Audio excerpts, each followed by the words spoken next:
Although I will say we held him to fewer points than the last time we played him. uh, Welcome to My God a Podcast. I'm Jim Wood. In this episode, John Powell and I review Georgia's 59-21 win over UMass. We talk about our experiences on Saturday and what stood out to us during the game. As always, remember to check out the newly redesigned MyGottaPodcast.com to see our latest merch. And you can follow us on social media at MyGottaPodcast. Finally, if you need help with your website or your online presence, head over to workingwebmedia.com/dogs. Now, let's join the conversation in progress. All right, JP. Just as we expected. Pretty much just as we expected, but not quite. Definitely not the defensive start we expected. Um, I yeah, don't know if there was manufactured adversity in the run up to a playoff run, but Kirby and his buddies are going to have plenty of film to go over on things to not do again. yeah. I had like all the conspiracy theories during the game, and now I'm like trying to look back through my texts because I was sending them to my dad. Uh, One of them basically just didn't come through. In the end, was we were trying to keep them closer to keep Carson Beck in the game longer so he could set the single game touchdown passing record, um, which he didn't do. So I guess that kind of takes that out. But that was my big conspiracy theory. I think I had another Yeah, one, but I can't remember what it was. I don't know, man. I think that he played a lot longer than we needed him to, or that we wanted him to, because you know, Yeah, yeah, he took that hit at the end. And I think at that point they were like, and he was, slow to get up or whatever, and they were like, yeah, we're gonna go ahead and pull you. yeah, yeah. Seriously. Yeah, I know that was like all our questions last week. Were like, which backups do you want to see, and like, well, all that kind of stuff. And We saw eventually we some got of to them, see most of them. Yeah, I was but gonna say we got to see most of them eventually, but definitely thought it was gonna be definitely thought it was gonna be earlier. I feel like it was probably just a I don't know, man. Like you're playing UMass in November. Um, and hey, full disclosure, like when we did the preview, I was all like, "Oh, their quarterback played at Georgia Tech, and I don't know how to say his name." And like, turns out he was hurt. He didn't even play. So, oops. So I don't know. I guess wasn't even as focused on this end either. yeah, they definitely went with a dual. They went with a dual quarterback situation, Mm-hmm. which Yeah, was which was interesting which because foreshadowing next game. yeah, yeah, I was Watch out about to for that. say. I was about to say the whole backup quarterback thing is always been a an Achilles heel for this Georgia team. It's like Yeah, we have the inability to pivot on the fly. Like we can make adjustments at halftime, but then if something changes, like we're on the fly, we're not able to adjust. yeah, yeah. I don't know. I don't have a ton to say about the game. We can talk about it a little bit more, but I wanted to get like you were boots on the ground in Athens. I don't know. Maybe a rundown of your day. Yeah, well, my day didn't start perfect. I had a classic. I was texting my friends that were, I had a buddy that was going to the game. Uh, Frip Dog was kind enough to allow us to use his seats, which was amazing. He made three families happy. So big shout out to your family, sir. And you were able to help me secure some parking at the Tate deck, which was very fancy. Although I did. Shout out Kelly and Jason. They made that happen. Thank you, Kelly and Jason. Appreciate it. That was awesome. Um, so I was roughly an hour behind schedule. So Mm, classic like Bobo start to the day.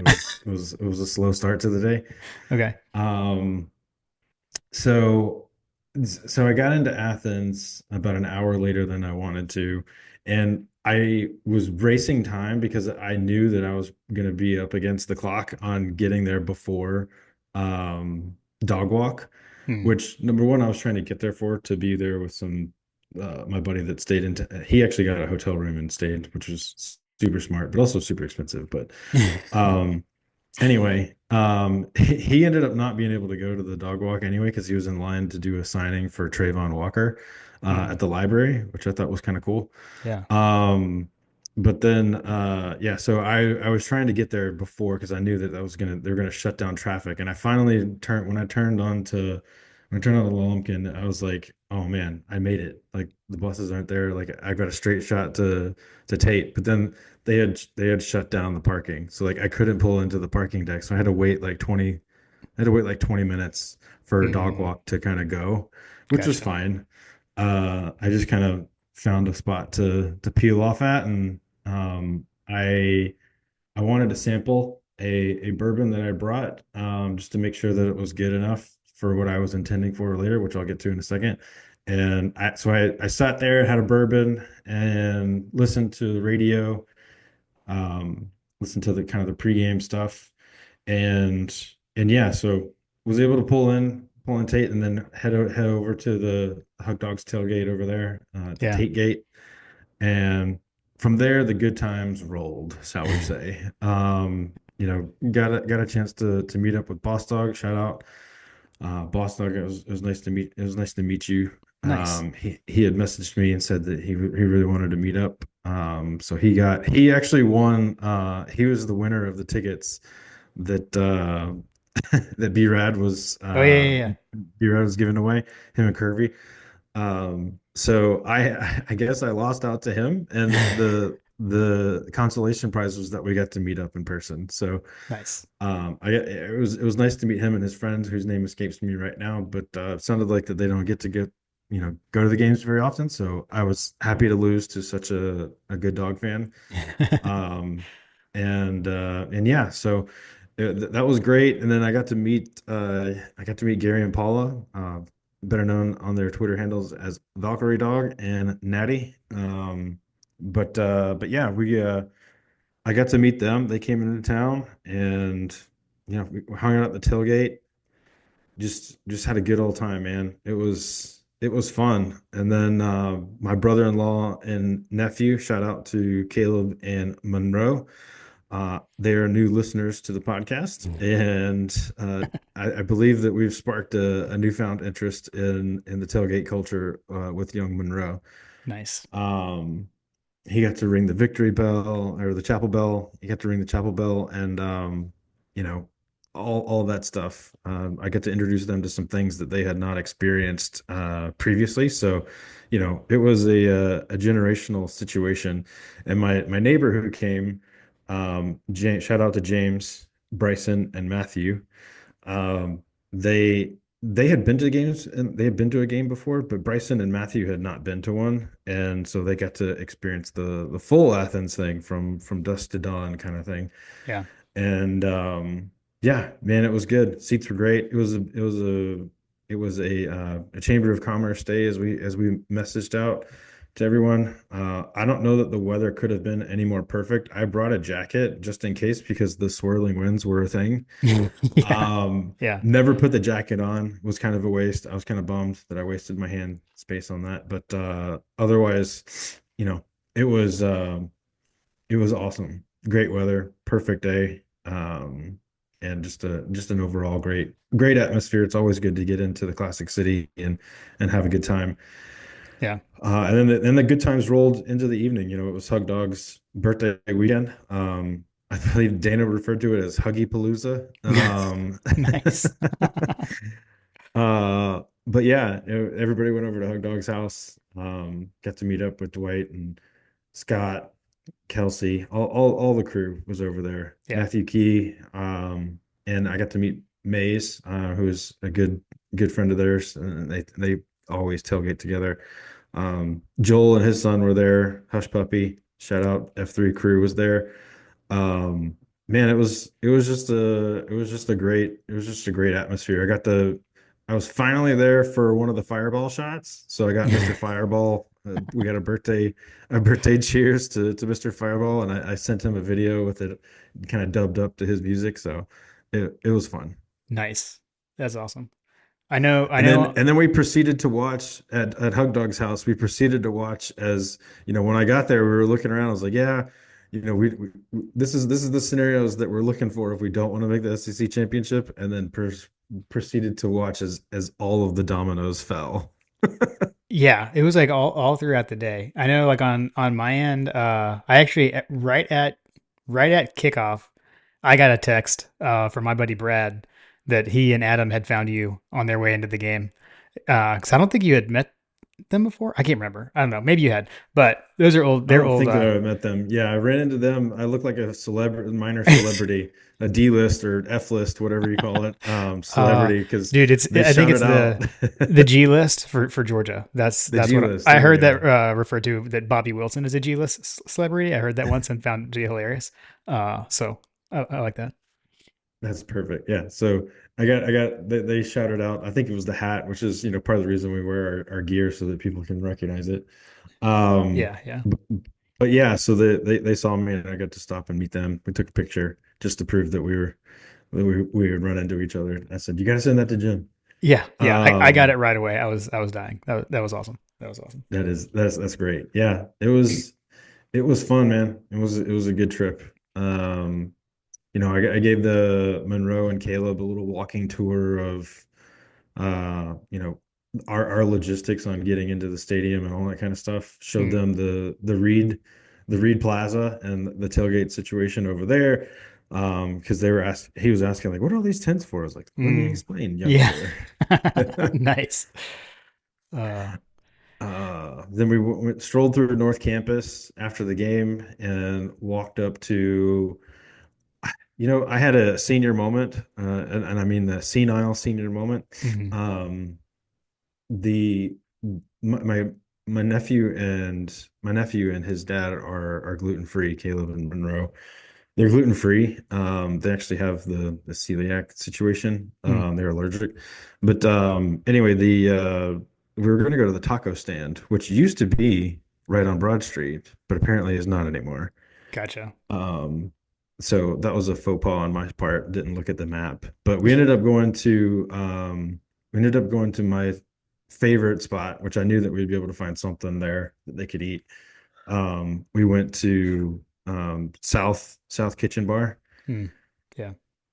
Man, that place is phenomenal. I've been to eat there multiple times over the years, and it's just a solid spot. We ended up leaving. I didn't get to see the fourth all of the fourth quarter, because we decided I was like, if we want to go out and eat downtown, we need to leave because we didn't have a reservation or anything. So we tried to get there early. And we did. We walked in perfect timing because pretty much as soon as we sat, we were able to sit right down and, Mm, start ordering and stuff. But then maybe 10 minutes after we sat down, the line was out the door. gotcha. Gotcha. Yeah, I've been in there.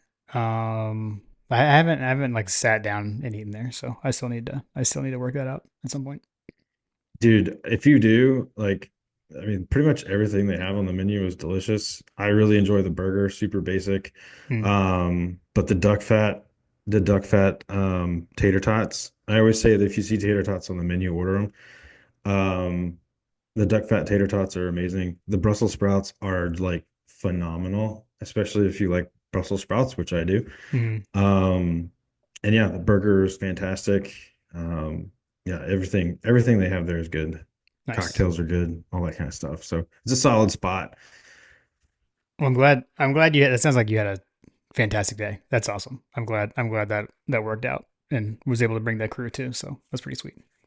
It was a good time. Like I said, I think you know, having the FaceTime and one-on-one time over at Hug Dog's house was Yeah, was awesome. yeah, that's Got cool. to smoke a cigar with Scott Rodeo, shout out Rodeo. Um, and yeah, that was cool. It Sweet. was a good experience overall.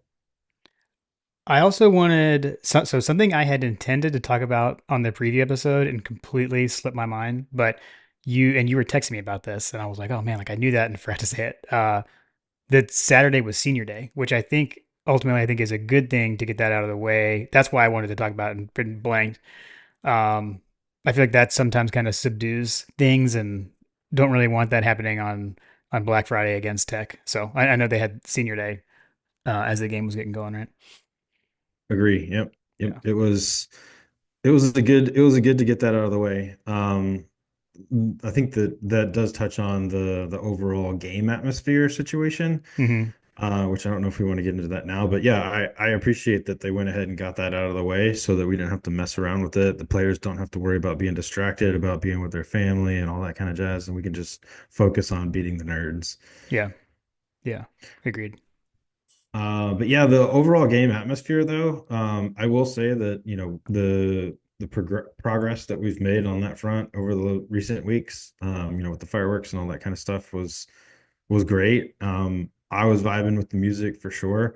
Mhm. There were a couple of opportunities, like, my wife likes to, when she breaks down different things, she's like, do better, do again, do different Mhm. kind of thing. Yeah. Um, so the do again, the music is great. Um, do different. I would say that night games are different than day games. Mhm. I think that we need to have a mode of operation for treating the two differently. Mhm. Because it felt like that they were trying to force this to have a night game vibe, Got it. which I think has a place, but not in this particular instance. Um, like I said, I think the daytime situation should be a little different. The other thing that I would say, um, like we need to do better, for sure, is I, it continues to be a topic. It Mhm. continues to be a topic that vexes me. I don't understand what the plan is with the band. It almost feels like that the in-game atmosphere is disjointed from the plan for the band. Mhm. So I often found myself wondering, number one, where is the band at? Why aren't they playing? And number two, there were other instances on, is the band playing over the music that's being, played on the loudspeaker? Mhm. You couldn't hear either one of them in that point. Gotcha. Um, then the other thing that I would say is that there were multiple times when the band was like the music would end and the band would try to play and they would basically it was kind of like listening to a podcast on super speed, where they would play their song in super fast mode like it was on Mm. like it was Just had to double get it speed. in. Had to get it Yeah, in. had to Yeah. get it in, get it in time, and then stop. Like, and it felt Mm. rushed.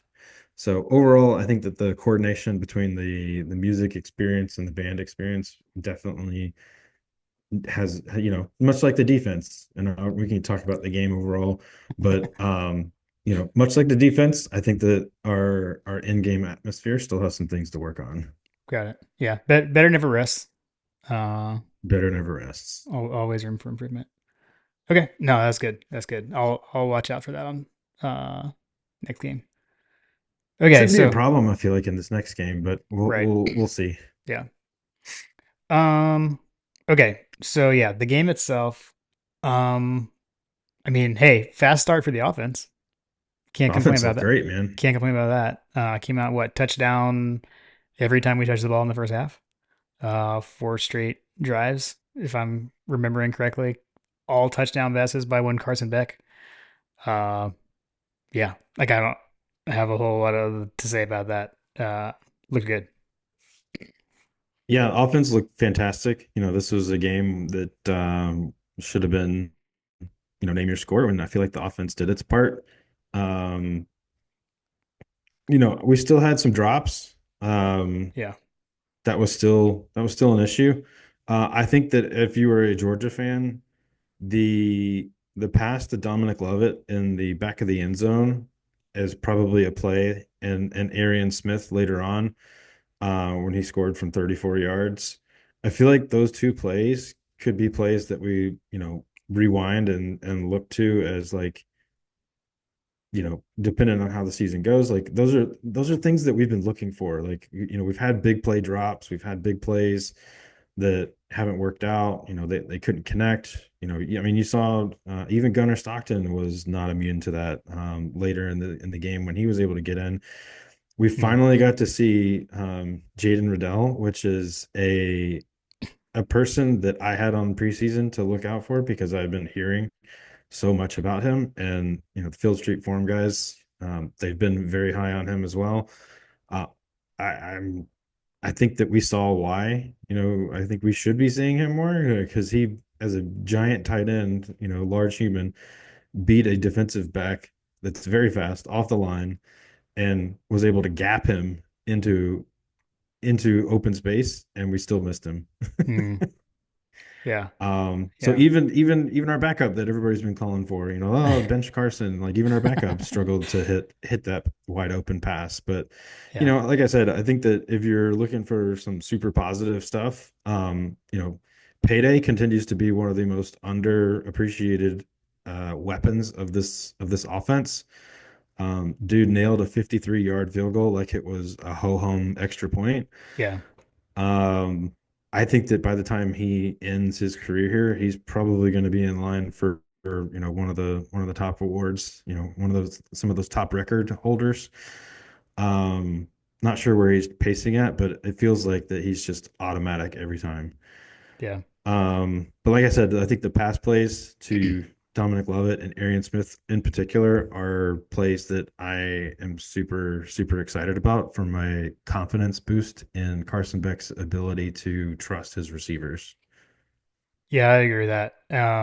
And I would say we got our first 100-yard rusher of the season.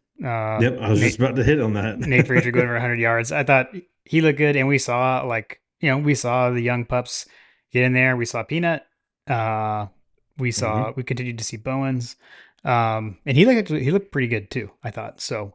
Um, again, like I said, no real complaints. I guess the only complaint I would say, and then you can hit on Frazier, it was like little things. Like there was the one I would say Beck, he didn't have any interceptions. He had one like pick worthy throw, but I'm not sure that was his fault. Some he and Dom weren't on the same page. Where like Blaylock or Lovett went Dom Blaylock. Wow, I just went backwards. Lovett broke right and Carson threw left. Like it was like inside outside kind of thing. So not on the same page. Probably should have been picked, but thankfully the UMass defender dropped it. But yeah, the There were ground game looked good. there were a couple of there were a couple of plays beyond just that one that I thought were where was the play by? Let me go back to the play by play because there was a series where we ended up kicking a field goal, I feel like. Yeah, I mean, Yeah, okay. So UGA gets down. We're through a series of pass plays, chunk plays. We hit Arian Smith for 27 yards. We hit Dwight Peanut for 15 yards, which was great to see Peanut getting into the passing game. That's something that, again, if you're looking for positives, things that you have been wanting to see. yeah, More running backs other than ETN getting involved in the passing game is a really good thing. So seeing Peanut in there early, making an impact was great. But so we got to 1st and 10 on their 35 yards, so just outside the red zone, and we proceeded to throw three straight incomplete passes, and that's when Peyton had to come in and kick the 53-yard field goal. okay, Um, those three passes, I believe that there was a timeout that was also involved in one of those things. I could be wrong, but um, those three passes were all just awful. Like I think that Carson would want those passes back. Like one went off the hands of Lovett. I can't remember, but I just remember when I was reviewing the game on Sunday when I was trying to watch it afterwards. I was like, what happened there? Like, I mean, it was just three bad plays. yeah, yeah, yeah. Yeah, I remember. I'm not sure if this was the same drive or not, but it was like we had scored every time, and then we get the ball to start the second half, and that was our first drive where we Yeah, didn't score or a touchdown at least. So right. And it yeah, was it was 28-14 at that point. And you're like, let's put a touchdown on the board yeah, and really like put a put an exclamation point on this game and create some separation, right, right. I which they guess. kind of did. But then the issue was that the very next series, Mm, so we had all those problems on offense, right? Well, then those problems manifested themselves on the very next series. The very next series we kicked off, and that was where they hit that 75-yard touchdown, which was I would classify that as a 1% issue. Hmm. So 99% of the time, I feel like we either intercept or that pass is incomplete. But on this particular rep, it was complete, and our guys kind of gave up on the play, and he was able to run it for a touchdown. Um, that Yeah. was Yeah. that was definitely a frustrating play because you're like, oh my gosh, you could feel the air come out of the stadium on that play. I'm trying to remember what you texted me something like, "What is going on?" Like something like when that play happened. Yeah, that sounds about right. Like, what is Uh, happening? Because when he threw that ball, I said, "Oh my God, Dan Jackson's going to intercept this." And for hmm, whatever reason, like Dan and I can't remember who was defending the pass. I want to say it was seven. I think Um, that's right, Harris. I want to say I want to say it was seven. Yeah. But you know, I don't know if the ball got lost or what. I feel like it was maybe in the sun when they started, like they were on the left hash and he threw it across the field, and maybe the ball went from sunlight to shade because the shade was it was like two different environments. If you were in the shade, you were freezing cold, and if you were in the sun, it was fine. That Yeah, was the feedback that I got from folks that were on the ground, that it was cold over there. But anyway, the pass came from one side of the field to the other, and like I said, 99% of the time that's either batted down, deflected, or we straight up just come down with it. I found your text. Um, You said we missed a sack. He threw it into double coverage. I'm at a loss. That's yeah, that's yeah, exactly what it was. We should have sacked him on that play, which frankly yeah, was a theme all game long. Like we got pressure, but yeah, he would escape on the we would get people into the backfield and they would figure out how to get something done. Or, we don't wrap up. Like on the fourth down, I think it was 3rd and 5, or was it fourth down? I don't know. There was a play where Jalen Walker uh or Michael Williams was into the backfield and he got his arms wrapped around him, but oh yeah, then one of our guys, got blocked into him, so he lost his leverage on his arm, so he had to let go, and he squeaked out and got a first down, and that was like you could see the frustration in his face afterwards when he was just like looking down and he knew the magnitude of what just happened. yeah. I feel like frustration is basically just the way to describe what was going on with the defense. Um, Yeah, like because it was nothing like they would nothing get could go there. right. Yeah, it was like they would get there. It was like they would start off good. Well, not every play, but it was like even when we got into the backfield, whether it was they were throwing, passing, QB run, or a handoff. Like how many times did we just blow the play off, but then miss the tackle, and then the guy would just go for like 10, 15 yards. So it felt more of like of a focus tackling type thing than anything else. I don't know. And I Right. think that's kind of what Kirby said. Like Kirby said it was so because I think in the post game someone asked him if it was just the tackling. He's like, well, it was more than that. And he chalked it up to the he was like, I hate to say it, but not we weren't ready to play today. Which I mean that's what you worry about in games like this, right? That they're not going Yeah, to take for it sure. seriously and think we can show up and beat them. And frankly, I guess that proved out to be true. But thankfully the offense showed up, and I will say the backups showed up. Like when the backups came in, like they like shut them down. And I don't think UMass had gone to their backups. I don't know that they ever did that. But when our reserves got in, they were hungry and wanting to show, prove that they deserved to be on the field. And I actually thought they played really well. My joke was we should have let them play earlier.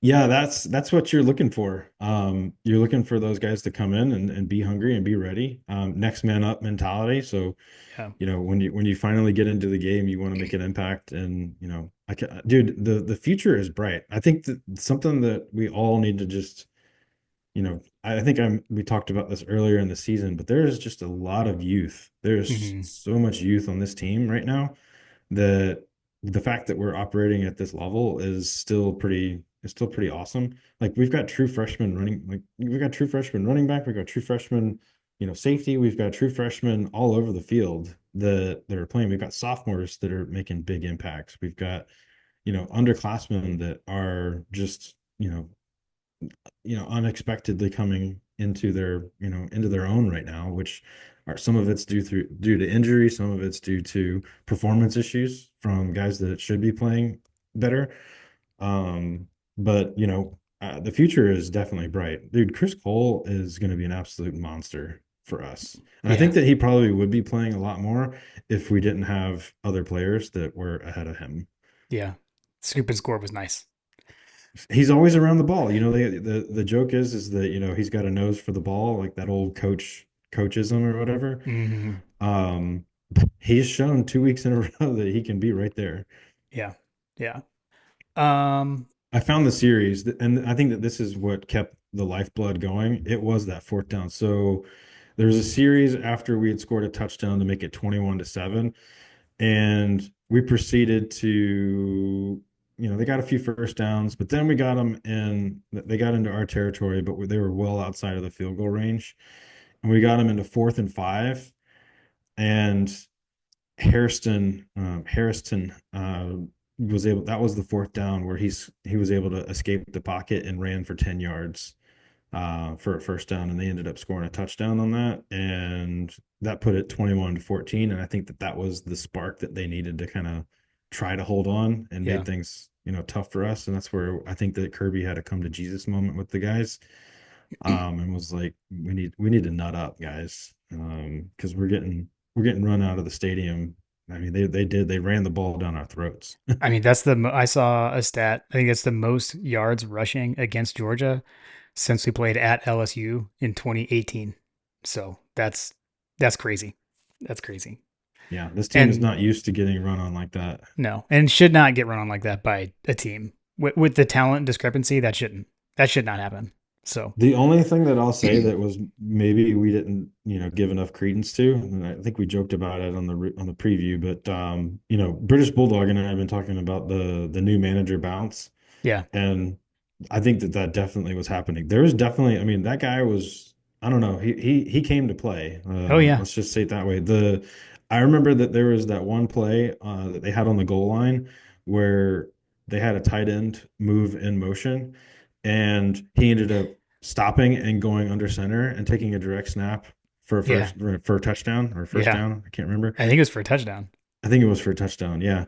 Um, Dude, when I saw that play, I was like, "Oh man, that looked nice." Like, Yeah. I hope that Bobo was taking notes on something like that, because that would be a wrinkle for a short yardage situation that no one would see coming, Yeah. because we would never run anything like that. But we do that motion all the time. Right. Right. Yeah. Yeah. It was wild. Yeah, I don't know. Again, I feel like probably focus issue, etc. And should not have that issue for any of our for the rest of the season. I'll just put it that way. So so let me ask you this, John. As you're leaving the stadium after Georgia has just defeated UMass in that fashion. Although I will say we held them to fewer points than the last time we played them. uh, we can at least Yeah, go with that. I think that's like the just what we expected. And I think I had mentioned that to my buddy James, who, you know, he was like, "What's going on?" Like, I was like, "Well, you know, I think that number one, this is a battle tested, SEC team, basically, because they've played SEC opponents all season long. Yeah, They yeah, played they seriously. played more they played more ranked SEC opponents than Texas. Yeah, So they're battle tested against the good teams. So this isn't their first rodeo with a Georgia team that's elite. Um, true. so yeah, they figure out how to put points on the board. I think that the way that they were happening is just kind of like surprising, Yeah, yeah, I would agree. because it really should have been a lot less. Like, I think 14 points is probably fair. Um, Based on how they played. You could maybe you could I could see justifying, peeling a couple of touchdowns off the board. Like I said, that first touchdown score that they had in the second half, which UMass scored more touchdowns against us than Tennessee did in the second half. Um, I Yeah, don't. Yeah, like I said, if you could pull that one touchdown pass, that 175-yard touchdown pass off the board, I think that everybody's feeling a lot different about this game. Yeah, that's true. That's true. Um, but then as you're leaving the game, you're walking out of the stadium. You've seen Georgia play UMass in that way. I'm sure the first thing that was running through your mind was, and now I'm going to go watch Georgia clinch a berth in the SEC championship game, right? That was exactly what I was thinking. I was thinking that we would go and I would check out, a couple things. We got to the restaurant and I sat down and said, "Oh my gosh, Florida is gonna do this, aren't they?"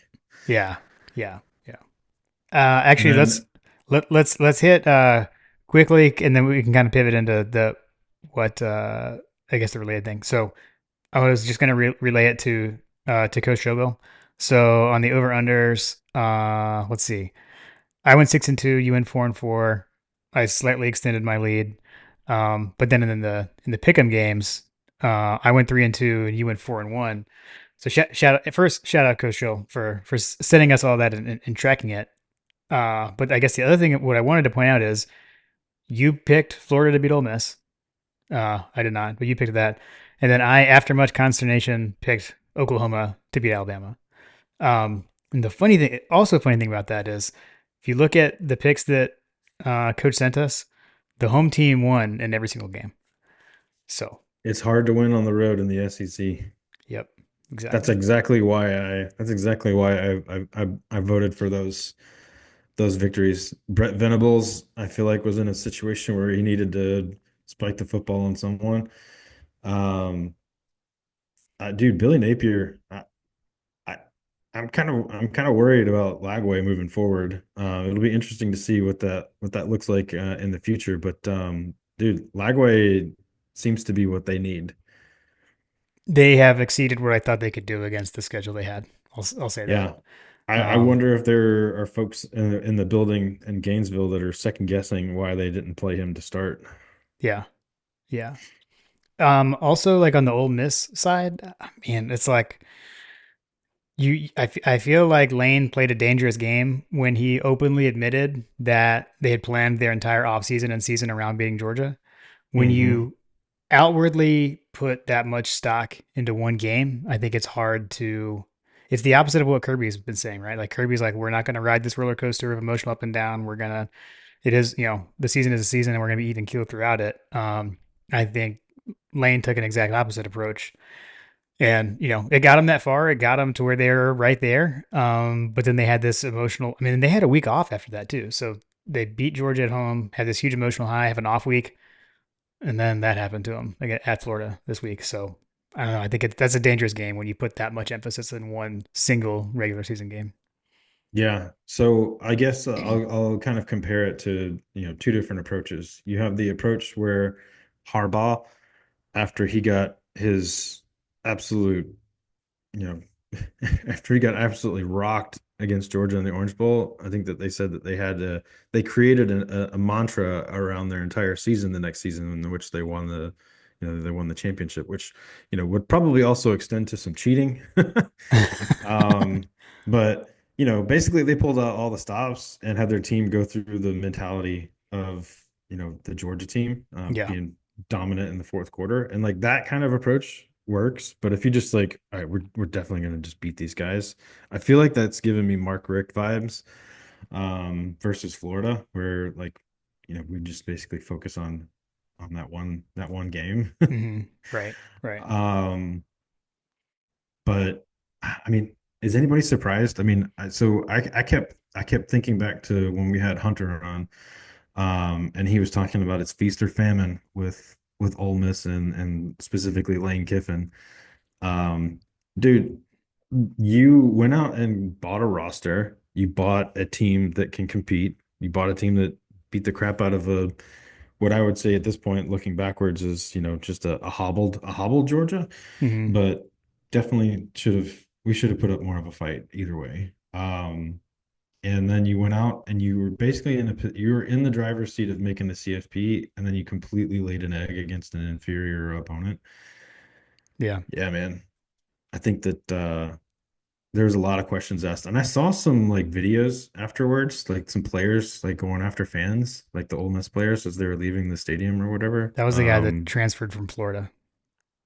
That's right. Okay. Yeah. Was that Princely? Is Yeah, that who it was? yeah, Okay. yeah. I Yeah. think some Florida fans yelled in his general direction something to the effect of like, "You should have stayed in Florida" or something like that, and he did not appreciate that. He did not appreciate that. But I'm sure he appreciates the bank account situation. So, Right, right. I'm sure he does. I um, so like when that happened, I think I remember I sent out to the tech to I don't know one of our myriad of tech threads something to the effect of, "Oh man, like Ole Miss losing actually hurts our chance to go to the SEC championship," which in a way was true. And I may not have all the tiebreakers are confusing and is evident by all the conversation on Twitter late Saturday night. They're very confusing, but super I confusing. yeah, but the way it all it has to deal with like this the whole like multiple team tiebreaker. Like it's a lot easier if it's head to head, like two teams tied, but you know, we entered the day with a chance for like Georgia, Ole Miss, Alabama, A&M or Texas and Tennessee like to all end 6-2. And so that's just like a chaos scenario. But with when Ole Miss lost, like that removed them from that equation. And so then it was like, oh well, because initially I think Georgia only needed Alabama to lose. But then once Ole Miss also lost, Alabama losing wasn't sufficient. And then the whole A&M Auburn thing that added that in. But I don't know. What was your feeling? Because I had this actually Kelly who, like I said, she's where the Tate pass came through. She and I were texting Saturday night too. It's like, what do you want to happen? You know, like, do we want to make the SEC championship? Do we want to miss it? Because I've seen a lot of complaints like, oh man, like now we have to go to Atlanta, and like we were I think the thought was beat Georgia Tech, go 10-2, get a home playoff game, not have to deal with Atlanta. Um, I think I've changed my stance.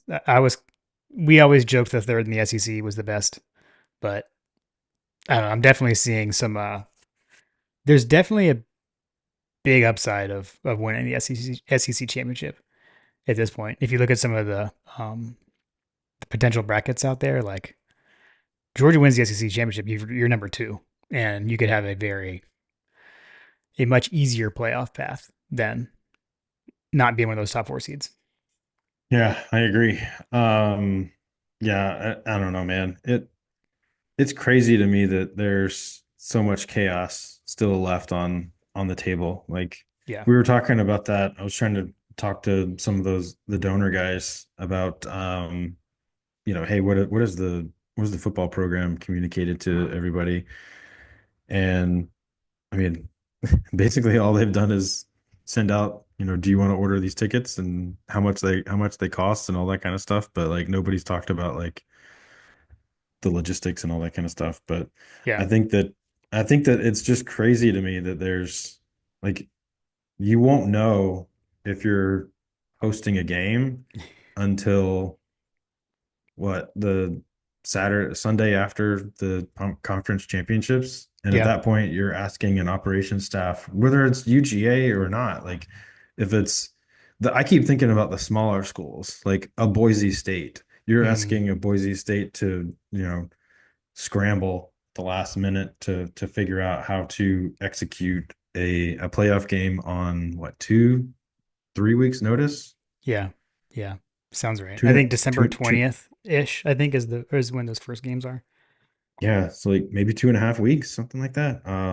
Yeah. Anyway, I just think that it's asking a lot for these smaller schools to execute. I don't think that the teams like Florida, I don't think the SEC's teams are going to have any issues. It would be like I mean, shoot, even like in Indiana, a team in a smaller team in a big conference that's not used to that kind of logistics and that kind of shall we say, invasion, for lack of a better term, depending Mm, on who they ended up drawing. So, like, Indiana is probably not going to be used to running a game of that magnitude with, say, like a Georgia or if an Alabama or someone like that were to come to town, bringing with it all of the things that would entail. yeah. Yeah. Yeah. It's true. It's true. Um, I So, I will say like I kind of went back and forth, but at the end of the day, Lily and I stayed up watching those games, and I was actively cheering for Auburn. 'Cause I was like, you know what? Like, yeah, like I want the SEC championship. Like whatever, like let's just do it. And you know that. tweeted out from the podcast. We were out of it and gone. I gave up. You did too. Miracle. Like, and that's basically what it. All that stuff. You know, like we said, Georgia was sitting there in the clubhouse, and needed people to fall back, and they did. Like all of it happened, uh, in like dramatic fashion. Dramatic and like crazy surprising with Alabama to lose by that much to Oklahoma. And I mean, they got dominated in that game. And then the A&M Auburn just, I think it's like what Saban said, like that place is haunted. Uh, Yeah, yeah, dude, I'm telling you, man. After, yeah, yeah. If there's a big game on the line with implications, like, and it's in Jordan Hare, I would definitely take the Tigers, regardless of how weak they may be, or if they're especially, a cornered Tiger that's looking for something to be positive about. yeah. Yeah. They clearly were because they stormed the field. Dude, the field storming is, I will say, the field storming is out of control at this point. Like, come on, guys. Like, you had, what was the BYU Arizona State? They rushed before the game was over, and then they had the whole Hail Mary situation. Dude, that was crazy. Yeah. That Like, was absolutely crazy because it just goes to show you, like, I think so. We were watching, I think the attention was on one of the other games or something, and and, mhm. and Dana was like, "Did you guys just see that?" We were like, "What?" She was like, "There was 1 second left," That's amazing. and then we saw it, and like we were like, "Oh my gosh, that's crazy!" Because he totally caught that ball. Like that thing could have gone anywhere, and it just goes to show you, if there's 1 second left, anything can happen. Yeah. Yeah. So you get that game they rushed early.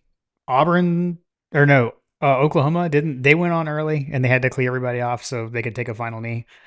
Um, I don't know. Who does that, John? Who runs onto the field before a game's over? I know you've never done that. And we've never done that in Athens, but it'll never happen again, at least. But yeah, I don't know, man. Crazy night all around. But yeah, I'm excited. Like I said, I feel like and I've just seen a whole lot of like I didn't want to be in that game. Georgia could get left out if we lose the SEC championship, all that kind of stuff. I don't agree with that, but also like I feel like the people that are saying that are the same ones that are like I don't know, a lot of tough talk in other areas of like we should do this, we should do that. I say go out there, compete, let's go for a championship and a top four seed. I think that like I said, I don't know how high Georgia was really going to get as a non championship winner. Like through that you got to get what 5 to 8 to get a home game. I'm not sure how high we were going to be able to climb. So those games and those roads are a lot tougher. If we can get up to that number 2 seed, that would be huge. So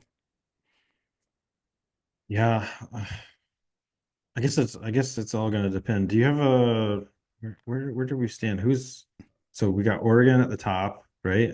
yeah, so you got like They're or, undefeated, correct? correct. Okay, Then you got one loss Ohio State, only lost to Oregon. but they have Michigan at the end, Yeah, and then probably Oregon in the Big Ten championship game. probably Oregon in the Big Ten, so they could end up having And another and only loss and so or that's the other thing, right? Like only one of those teams can be in the top four, right? Because you got to be a conference champion. Um, Mhm. and like there's the whole coveted 5 seed thing. To me, I feel like the loser of the big. I am all this like you lose a conference championship game, you're dropping so much. I have a hard time believing that. In a 12 team era, like I know the whole like Georgia lost last year and got left out. That was in a 14 playoff. Also, Georgia was undefeated and went to one loss in a 14 playoff. We're talking about a 12 team playoff. Very different, and it's an extra data point. There's a big difference between 10-3 and 9-3. Also, I would say on the whole 3 loss side, all that kind of stuff. But I think one of those teams is number 5. And then for your 3 and 4, you're going to have other conference champions. So two would be, I'm assuming two is going to be the SEC champion. So right now Texas is ranked third in the playoff rankings. So, but we don't know. Like you got Texas versus A&M to see who goes there. So, and then you'll have your ACC champion probably at third or fourth, your Big 12 champion at third or fourth, or your your group of five. Like Boise State still could end up being like the 4 seed. So, Right. but I will say, I think like one of the biggest winners of all that chaos is Tennessee. I think Yeah. Tennessee is squarely back in the playoff picture now. So, I was telling everybody, I was like, we need these guys to like calm down a little bit because I'd prefer to have Tennessee sitting at home. yeah, yeah. I mean, I don't know. If the chaos continues, like who knows what's going to happen? I And mean, we don't. there's so many questions that are going to come up about this. Like, what do you do about, you know, a two-loss team that didn't go to the conference championship, and Mm, then a conference team that has two losses like Georgia that, you know, potentially loses the conference championship.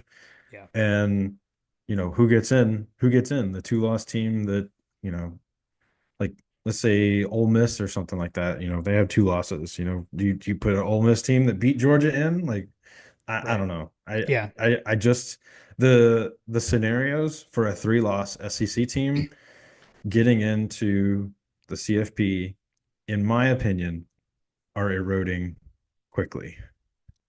yeah, I would agree. Well, I would say a regular season 3 loss team, which that's the other thing. Like the craziest thing for me right now is Texas A&M, right? So they've got 2 conference losses. They've got 1 non-conference loss. So they've already got 3 losses. But beat Texas, like they still have a path to the playoff, right? Like if they went Hmm. out, they're in the playoff and they're a top 4 seed. Whereas if they lose this game to Texas, they're going to insert random bowl game because now we're talking 8-4, right? I mean, so they're between it's that is a wide range to have happening right there at the end of the season. And I know Josh, if you're listening, Josh is like, yes, that's why the 12-team playoff is so great. um, so I'm not sure that I agree, but there is a ton riding on the Texas versus Texas A&M game, especially for A&M. Yeah, talk about pressure. Yeah. It's definitely going to be a pressure cooker.